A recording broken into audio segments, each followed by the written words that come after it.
You're listening to the Farm Report Podcast with Jake and Corey, brought to you by Indians Baseball Insider and broadcast on the Smoke Signals Podcast Network. We're talking Tribe. Listen, let's play ball. Shoot it around. Let's play ball, baby. Bang down the stones. Play ball. Well, good day, good afternoon, good evening. Wherever and whenever you happen to be tuning in, we are glad to have you aboard. I'm Jake Dungan, managing editor for Indians Baseball Insider. That's right, I've got a new position and a new title at IBI, and we'll be hosting this Farm Report podcast along with my good friend, joining me as always, Mahoning Valley Scrappers beat writer. Corey Carson. Corey, how's it going now the season's over? It's going okay. I just submitted the final notebook for Mahoning Valley, so that should be up. Let's see. Today's Thursday. It should be up either Friday, Saturday at the latest. First of all, congratulations on the new role. You well deserved. You deserve it. And the site, it just keeps getting better and better. And congrats to those who essentially got promotions. Hayden Grove now moving on. As we know, he played a big role as the Indians beat reporter on the site. So Hayden's moved on to another role. And, there's people stepping up at the site, and it's getting a lot better. But one thing that's not changing for the good, at least, is us being here. We're talking minor leagues. We're talking prospects in the system. And now we're talking playoffs, which is crazy to think. The Scrappers and, the captains, they didn't make playoffs. But, I think Edwin Rodriguez, at least down in Mahoning Valley, and Tony Mansolino in Lake County, they'll tell you they had players step up. They had good seasons. Certainly in my notebook from Mahoning Valley, you'll hear from Edwin Rodriguez quite a bit, and he'll tell you that, and he'll give you a couple MVPs, and I'll give you my insight on who I think really stepped up for them this season as well. So good stuff coming from the notebook. Again, Jake, congrats on the new role, and I'm excited to be back. We're talking prospects and we're talking playoffs. It's crazy. We're already in September. It's football season, actually. Yeah, I know. It's hard to believe. And, you mentioned before, our warmest congratulations and best wishes to Hayden Grove, who will be leaving Indians on Scout. Has already left Indians on Scout effective a couple of days ago to pursue an opportunity. He is now the social media coordinator at Cleveland.com. So great opportunity for him, and wish of luck, and congratulate him on his at the site. He's done a lot of good stuff at the site and for other media outlets as well, covering the Indians and Browns and Cavs. And then, of course, alongside from myself getting moved up, John Alfez, now the Indians beat reporter for the site. He came in as an intern for the site, covering the minor leagues. Now he's already gone all the way up, made his way all the way up to Cleveland. He'll be covering the Indians the rest of the season, and he'll do a good job with that. He's got a good instincts for this. So yeah, congratulations to him too. But yeah, we're here to talk about minor league playoffs, and man, I can't believe the minor league season's already almost over. It feels like sometimes it feels like it's dragging along, and then other times when you get to the end of the season, it just feels like it just still remember it opening day like it was yesterday, and it was in April, and the freezing cold weather we had, and the rain and everything, and then all of a sudden that gave way to the extreme heat that we've had lately. So, but it's been a fun season. We've seen a lot of great things as we discussed all throughout our first season, our inaugural season here at the Farm Report Podcast, and now it's giving way to playoffs. And 3 of the Indians' 5 affiliated organizations have made their respective leagues postseasons, and as far as Columbus, Akron, and Lynchburg are concerned, and we're here to talk about that. So let's go ahead and start right at the top, talking about Columbus. As of right now, they are down opening series of the International League playoffs in pursuit of the Governor's Cup, which the Clippers are the defending title holders of that honor. So Columbus playing Gwinnett, AAA affiliate of the Braves. They went down 5-4 in game 1, so it's a close game. Big night for Yandy Diaz, who went 4 for 5. Adam Plutko pitched 7 innings of 2-run ball. And we also got to see a rehab appearance from Yan Gomes, who we'll get to later. But box score, I mean, I know neither of us were down there and got to see any of this live, but even in a loss, you saw some really good things from the Clippers in this first game of the playoffs. Yeah, you sure did. And you know what? You're not seeing any slouches exactly in this Gwinnett lineup either. I mean, you have former big leaguers. You have a couple of them, Brig Brignac, Emilio Bonifacio out in the outfield, Matt Tuiasosopo. So there's some talent there in AAA for them. A few of the top prospects there too, a couple of their pitchers. But you know what? For the Indians, we talked about the 40-man rosters expanding last time, and you know, how can some of these players that are now in the postseason for Columbus maybe affect the Tribe going forward? You know, look at what Yandy Diaz already you mentioned. You brought him up, first of all. And I know the Clippers took the loss in the first game. They made a nice comeback, scored a couple runs in the ninth, still lost by a run. But, you know, all season the theme seemed to have been, at least for us, Jake, it seemed to have been depth in the system. To have it this close to Cleveland, to have success, especially, you know, the Clippers – defending league champions, it's pretty relieving. I think it gives us a sense of relaxation to think that right down the road, essentially, literally and figuratively, you have some talent that's ready to go, and now this talent is winning, essentially. So, you know, to have Columbus and now Akron and even down to Lynchburg, to have your 3 top organization, your minor league organizations in the postseason. And yeah, I know you're mixing a Yan Gomes in there to rehab and everything. So, you know, call it what you want there. And Gomes did hit a home run, I believe. Was it yesterday for Columbus?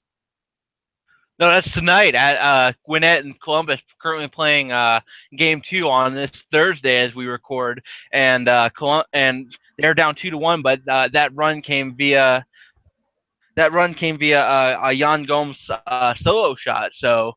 Very nice to see that. But, yeah, you mentioned how, you know, we all know that winning is really a second priority in the minor leagues. Player development comes first. But when you get to the playoffs, it's always nice to see guys come through in key spots because, you know, people would say, oh, that's just the minor leagues. Well, keep in mind, for a lot of these guys, what they're playoffs, these are the playoffs they know. They don't know the major league playoffs and what that's like. I mean, some of these guys, yeah, are former big leaguers like Matt Tuiasosopo, who, by the way, is in the running for one of my favorite baseball names of all time. Just rolls off the tongue. So Matt Tuiasosopo, I love that. But what my point was, this is the playoffs. The playoffs that they're playing in right now, the postseason that they're playing in right now. This is the postseason that they know. So yeah, it's only the minor leagues, but this is reality for these guys. And that Governor's Cup or whatever, that's maybe not as nerve-wracking as playing in the World Series, but because that's their eventual goal. But it still is a pretty big deal since this is what the life that these guys know and the league that these guys know. Yeah, I like that. I like that way of thinking, Jake. And keep in mind, Jesus Aguilar was just named the International League Batter of the Week. The Clippers are, 3-time back-to-back division champs. So there's guys in Aguilar was there for the bulk of the season last year. Now there's some guys in Cleveland that were there last year and the year before winning these division champs, and they're winning in Akron and Columbus. But to have these guys ready to go, and, Yandy Diaz has been the guy we've been talking about. We've been raving about all season. International League Rookie of the Year. He played half the season there, and he was just straight up on fire for Columbus. So to see him do that, do you wonder, do the Indians make that move to bring him up, or do they keep him down there before the playoffs start? At this rate, that's too early to speculate, I think. But for all intents and purposes, right now, talking postseason, you got to have sustained success in your organization to be able to build. And certainly the Indians have done a great job of doing that. And I know Mahoning Valley and I know Lake County, they had their ups and downs. Mahoning Valley, they start off 5-17, and then they finished, I believe it was 12 games over 500 at the end of the season. So since July 10th, they were, I think, the fourth best team in the league. So imagine what a good start or even a 500 start would have been for them. They could have been a postseason team. Lake County, they had their ups and downs, and their roster was pretty gutted during the middle of the season, as was Akron's. But I think they did a good job of recovering there. They brought Greg Allen up. They had sustained success in that starting rotation. So the Mahoning Valley and Lake County not making it, that's not necessarily saying they're bad teams or they're behind the curve per se. But to have those guys they're competing too, and then to have 3 out of your 5 make the postseason, I mean, what more could you really ask for as far as an organization's concerned? Yeah, Indians, I don't know the numbers right now, but I'm pretty sure they finished the regular season with one of the top organizational winning percentages in all of baseball. I think like the Mariners were up there. I think the Rangers were up there, but the Indians were right, I would say, safely within either the top 3 or the top 5 of organizational winning percentages this year. So yeah, like I said, winning, not the top priority in the minor leagues, but it's a nice little bonus if you can get some good baseball going as a team, as well as developing your players individually. And you mentioned Akron, so let's go ahead and move on to that level. And by the way, Akron, they were kind of gutted in the middle of the season, and I don't disagree. I mean, Bradley Zimmer and Clint Frazier get called up. Frazier gets traded. JP Fireeyes and Ben Heller get traded, and a bunch of other guys move up. Stamets moves up and down. Jeremy Lucas ended up moving up.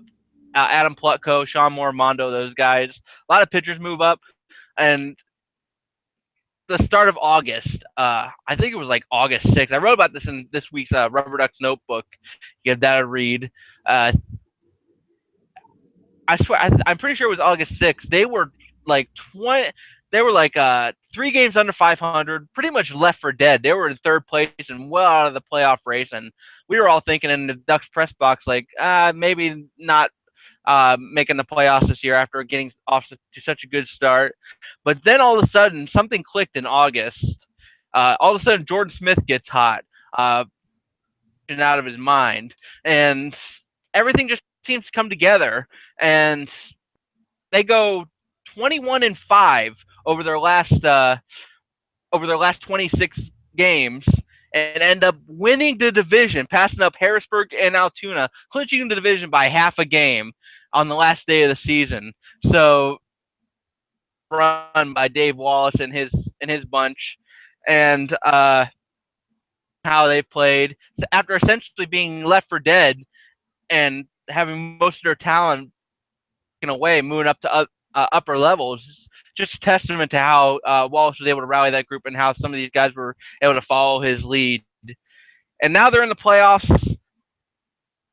in that same rally mindset and that same rallying fashion.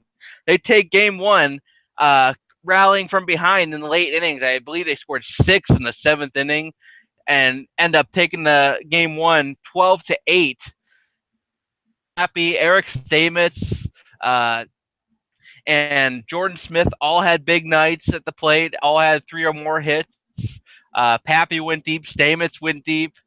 Pappy's had a nice power surge going back to the end of the regular season, so very nice to see. Really came to life and fueled them to a game 1 win over Altoona. So, Corey, just what are your thoughts on Akron's comeback, not only in game 1 of this series, but really their rally from over the last month to get into the playoffs?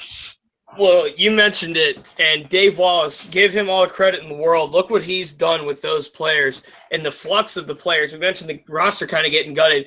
I mean, he had the top 2 talents arguably within the organization at one point this season, and then, you blink and then they're gone. So what do you do with that? How do you respond? Dave Wallace put those guys together, and it's not like he didn't have talent to work with after Zimmer and Frazier left. Don't get me wrong. I mean, I'm conducting the Greg Allen train, and you talked about some of these other guys that were there. Nelly Rodriguez had his power surge this season. Lucas started hitting the ball. Stamets was there. Yandy Diaz was there for a little bit. Then he got moved up to Columbus. So, I mean, he had parts and he had pieces that worked. I think the pitching staff really came together as well for Akron. I mean, just looking at some of these guys, Rob Kaminsky really stepped up. Nick Pasquale stepped in a little bit for him. So, I mean, they had the arms, DJ Brown, they had the arms that really got it done. And then, not to mention with the postseason run coming around, look at some of the players that came up from Lynchburg as well. I mean, we talked about Stamets. He was back and forth between there. I know Mark Mathias is in Akron. He's playing today for him. And Mark Mathias, he was a draft pick from last year, and he's already, getting a little bit of playing time there in Double-A. So, I mean, certainly the talent was still there for them the whole time. But I think this is really showing what Dave Wallace can do as a manager. Again, having two of the top talents, or the two top talents in the organization, rather, and then all of a sudden they're gone. And then the ability to plug and play. I mean, you got Jordan Smith. He's hitting third. Mike Pappy's in left field. He's hitting fifth in that lineup tonight. Luigi Rodriguez stepping in. Castillo stepping in the infield, Mathias. So you have guys that are just stepping up, ready to play. And that goes to show, again, the depth is there. You have the ability to plug some of these guys in, and they can just step right in, and they can produce. The bullpen in Akron has been solid lately. Unfortunately, with a couple of departures, it really hasn't been as fully stocked as we're accustomed to seeing it. Of course, with Fireisen and Heller getting traded over to New York, that didn't help much. But I mean, this team is pretty loaded, even without Zimmer and Frazier. So certainly, I think that Dave Wallace gets the credit here for it. And, the players that have stepped up, Michael Peoples, Rob Kaminsky, those are 12 and 11 game winners, respectively. Both have thrown over 135 innings on the season. Sean Morimondo, he was there, 10-3 on the season when he was there. DJ Brown, I mentioned. So there's guys that stepped up, and that certainly did well. I mean, look at Percy Garner. He was in Akron most of the season, 5-1 record. Now he's up in Cleveland. So talent's come and gone. It's stepping in and stepping up. And now you're seeing it produce even in the postseason. Impressive. I really think Dave Wallace is an up-and-coming superstar in the managing ranks, in the coaching ranks. I'll be very surprised if he's back in Akron next year, although I hope so, because he really makes our job as reporters really easy when we go down and talk to him after games, because he gives you the best answers to every question and the most insight ever. But I also hope that he moves up either to manage in Columbus or even, if the Indians see it, to go coach in Cleveland in some capacity on Terry Francona's staff. I know he was in the mix at one point for the bullpen coach before Jason Beret took over. And sure, he's very intelligent and in all facets of the game. And as evidenced by his first few seasons in Akron, he knows how to manage talent. I mean, let's go over the resume of some of the players who have come through Akron under his reign. He has had Francisco Lindor, Jose Ramirez, Jesus Aguilar, Tyler Naquin, and we mentioned Clint Frazier and Bradley Zimmer, Yandy Diaz, Percy Garner. It's a big league talent. He's produced big league talent. He's produced big league talent. And you know what? It's funny you bring that bullpen coach thing up. Look at Kevin Cash and the time he spent with Terry Francona in Boston. Now it netted him essentially a manager's job down in Tampa Bay. Cash was, of course, he played for Francona, and then he kind of got into coaching, and he was back in the bullpen he was a former catcher, back in the bullpen, and now he's all of a sudden managing down in Tampa Bay. And I know Tampa Bay, they've gone through some retooling and rebuilding in their own right, but it's a similar concept. Wallace could follow that similar method. I completely agree with you. If he's in Akron next year, thank God. But at the same time, it's it's a total loss for maybe even the organization itself to not move him to Columbus, or even if he could get a job in Cleveland. I think it's possible too. Although if he does move up, that means probably Mark Bitzinski's Akron, and I like him a lot too. He's another great guy. So it's a win-win for us as reporters either way. But yeah, Dave Wallace, keep that name in mind if you want to know who could be coming up in the coaching ranks for Cleveland. He's a guy to keep an eye out for. He's very sharp, and he's obviously very schooled and very intelligent as a manager. So let's go ahead and move down to Lynchburg, though. Talk about probably one of the better teams in all of, or not only in the minor leagues, but all of organized baseball this year. Now they went through some changes, just like almost every other team in the system do. They had Greg Allen move up. They had other guys move up. Mark Mathias moved up. also some other guys come in and step up for them. Tyler Krieger came up. Francisco Mejia, obviously, Mr. 50 game hit streak comes in. And, it's guys who've been there all year, who've been mainstays. Anthony Santander, Yu Chang. They've got some really nice talent down there. Unfortunately, that talent was not good enough to capture a win in the first game, as the bats kind of fell silent in a rain-shortened game. I think it was in the middle of seventh inning at stretch time when the rain came and eventually led to them calling the game at 7-0 in favor of Potomac. And so the bats only managed 2 hits in that time. Matt Esparza only pitched innings, gave up 3 runs, and bullpen came in, gave up a few more. So didn't look too good for Lynchburg in game 1, but with the talent they have on that roster, I have a feeling that they'll be coming back soon enough in this series. Oh, I certainly agree with that. It's a similar motive for Lynchburg as it was with Akron. Guys are coming up from Lake County. The per se stars of Lake County. The Willie Castros. Martin Cervenka stepped up. I believe he's hitting like 500 for Lynchburg already in a couple of games. You had a couple guys come in from Lake County to step up. John Carter has been there for a cup of coffee. Bobby Eisen has been playing for them. And even down in the pitching staff, guys that were just draft picks even last year, Jared Robinson, Matt Esparza, Brock Hartson, Billy Strode, those guys, Dominic DeMasi, they're stepping up too. It's a similar motive for Akron. The talent is crazy in Lynchburg, just as is everywhere else. Again, you mentioned Yu Chang. Perhaps if the Yankees didn't get Clint Frazier and the package they got, it would have probably been Yu Chang. Everyone seemed to have thought that was the guy the Yankees wanted. But look at Connor Maribel, stepped up this season down in Lake County. He had a really good season. Maribel's up in Lynchburg now. Taylor Murphy's another guy who stepped up in that lineup for Lynchburg. Tyler Krieger's there. You have all kinds of guys. Santander, Luigi Rodriguez has played a little bit. He's plugged in. Certainly Mejia. So, the talent level, that lineup in Lynchburg, 1 through 9, really is pretty good. And that pitching staff's not to shake a stick at either. I mentioned some of the guys that got drafted last season. And, in Mahoning Valley, Esparza was the guy who stepped up. This was last season. And this season in Lake County, Esparza was a strikeout machine. It was impossible. He was outstanding. And I'm just looking at the lineup, 1 through 4 that's hitting for Lynchburg today. Krieger, Mejia, Santander, Bradley. That's insane. That should be illegal to have that top 4 in that lineup. That's absolutely crazy. Mejia hitting second, Santander third, Bradley fourth. So, you have 4 of the arguable top prospects in the organization right there in your top 4 in your lineup. And then, oh, by the way, your bottom, you got Paulino fifth, Chang, Maribel, Bautista, Murphy. That's solid. That's as solid as it's going to get. And, yeah, you hit the head on the nail there. You hit the nail on the head, excuse me.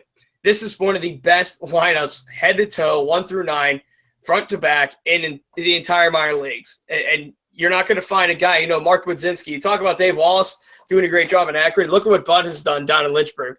And it really goes unsung because Lynchburg's obviously not in Northeast Ohio or in Ohio for that matter. So not a lot of people get really in touch with the Hillcats. But, this team is loaded top to bottom. It really has been all season.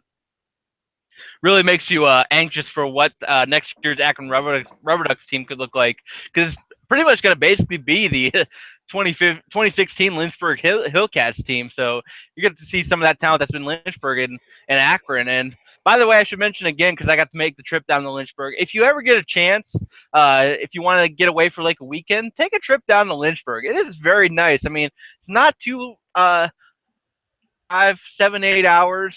It's right in the mountains. Got some nice scenery, scenic backdrops. The trip is nice. And then they got some good people down in Lynchburg running that franchise, that organization. They got a pretty nice ballpark and out of, and catch some Hillcats baseball if you can. It's worth the trip. I would recommend it as a nice little summer weekend getaway. So, but yeah, you mentioned all the guys who come up from Lake County to Lynchburg. say it was as good for Akron as it's been for Lynchburg, but even though they've lost like Greg Allen or some of those other guys, they've been able to plug guys right back in from Lake County, whether it's Willie Castro, Tyler Krieger, Connor Maribel, or Thomas Pannone, Matt Esparza, those guys. So that's why they've been pretty consistent all year long. And they're currently leading in their series, or in this game rather, game 2, 3-2. So we'll see if they're able to keep the series there. But yeah, a lot of great playoff baseball watching at the minor league system, and I can't wait to see how it turns out. Akron's back home tomorrow night, Friday night, for Game 3 against Altoona, providing you with the play-by-play updates on Twitter. So be sure to follow that. And if you want to come down to Akron, please do that. I'm certain there's going to be tickets available. So it'll be a fun night.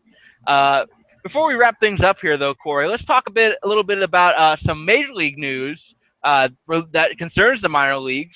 Yan Gomes is down on rehab assignment. He was actually down in Akron earlier this week when they were at home. Now he's in Columbus.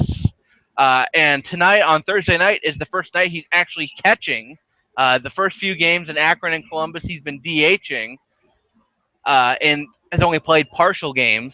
Now he's catching. I don't know if he's going to, probably not behind the plate, but they're trying to get him build up his strength, build up his endurance a little bit to the point where he can get back to catching on a regular basis and at least get him back up to Cleveland to the point where he can get some starts either at catching or DH, get his bat back in the lineup.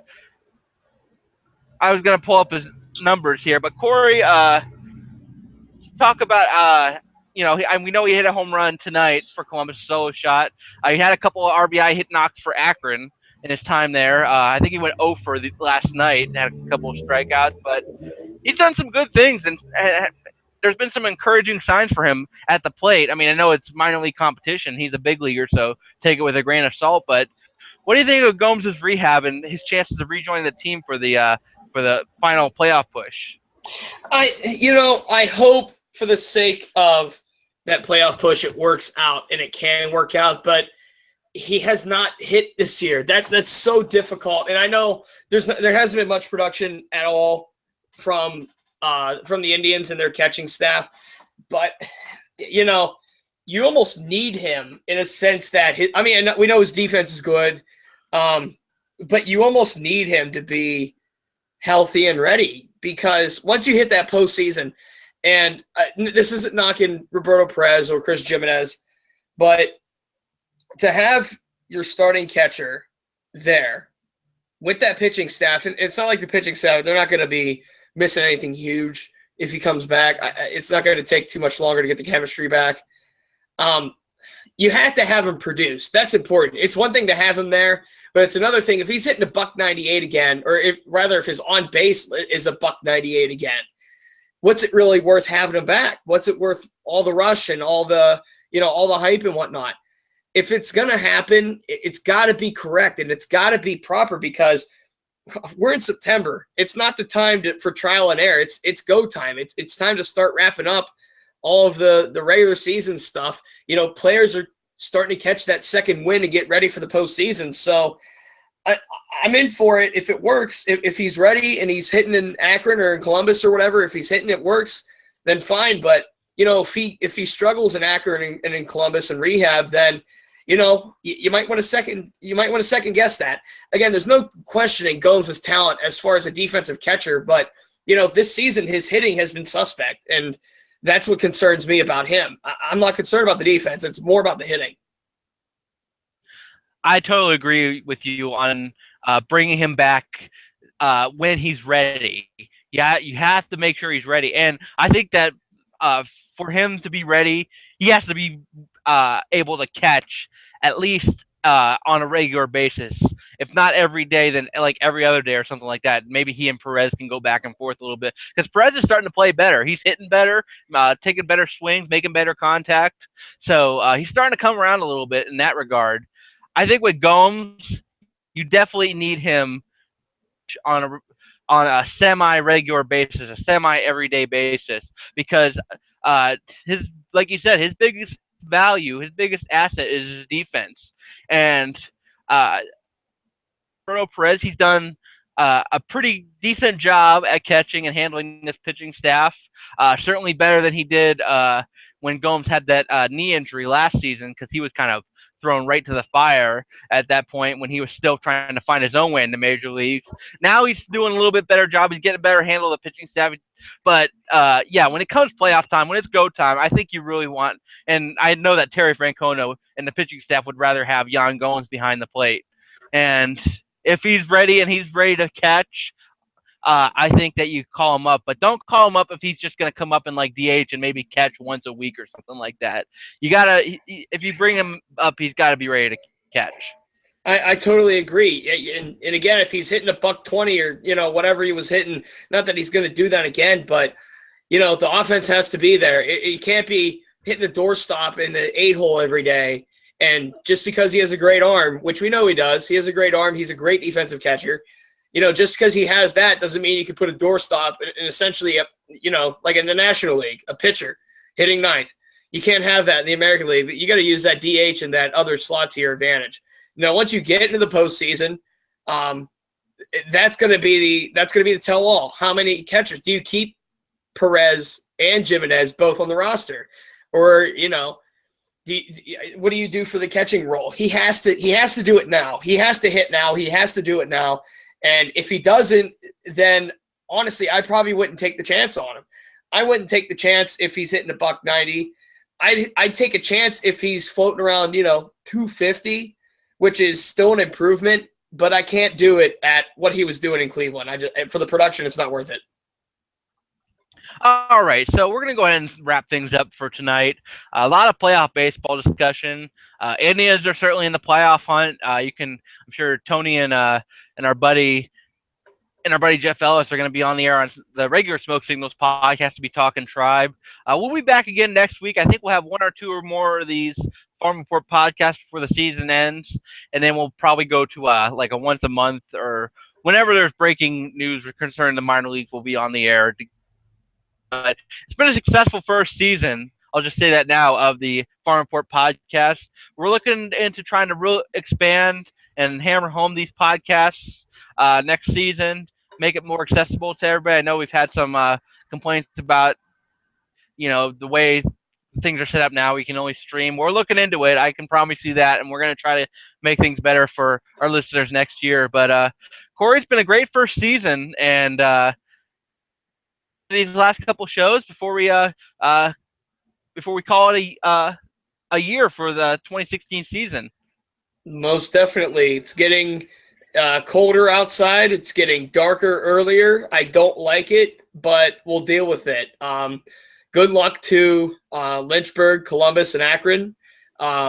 Check out my notebook, which should be dropping, I think, tomorrow on Friday, the 9th. If not, Saturday the 10th over on IBI. So look for that. You'll get quotes from Edwin Rodriguez. You'll get insight and final wrap-up from the Scrappers and their season. They started off 5-17, but they came back and finished strong, and that's really what you can ask for. And Edwin Rodriguez addresses that. So, Jake, great to be back again. Congrats on the new role, and I'll be talking to you soon.